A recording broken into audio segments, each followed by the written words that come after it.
OPEC raising their production target by that much.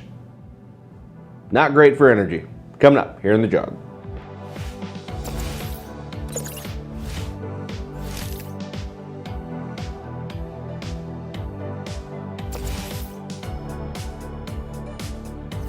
Hi folks, Alex Klingelhoeffer here with Exencial Wealth Advisors. It is 9:09 here in the middle part of the country on Wednesday. It is August 3rd, 2022. Here's your morning jog around the economic headlines of the world. Want to start off with the OPEC announcement, 100,000 barrels a day more for September in their production estimates.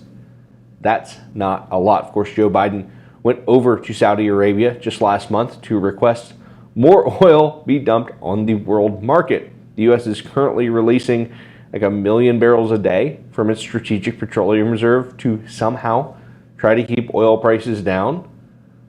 The Saudis, the Russians, everyone in OPEC is kind of running out of capacity.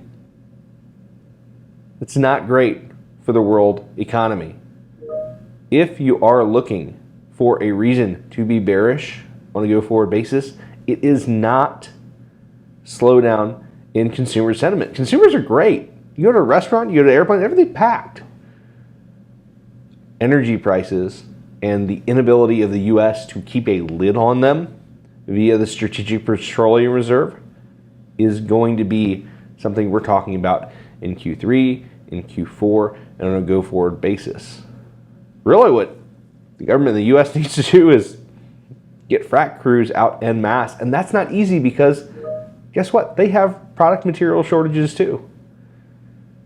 Ultimately, if hydrocarbons do not come online here in Q3 and Q4, we're going to be talking about a longer term energy crisis. That's not a good thing. Maersk says global trade down a little bit, 7.4% fewer container on ships in Q2, even though they had spectacular results.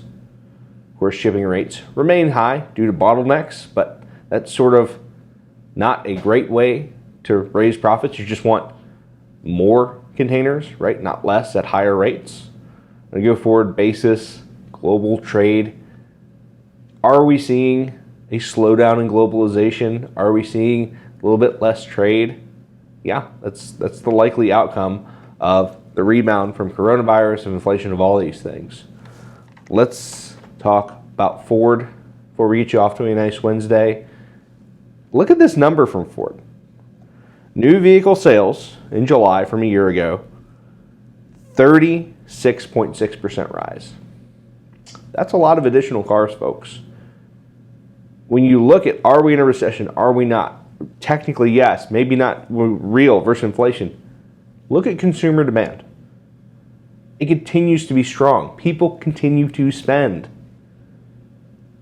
Look out in your local communities. Are people continuing to spend? We've seen recessions, 2007, 2008, 2009, right?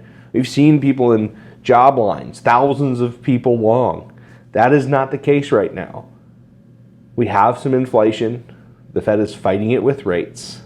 We need more hydrocarbons to power the world economy because ESG told folks from 2015 through 2020 that it was a bad idea to pump oil out of the ground because of greenhouse gases. Now we need the energy, and it's not there.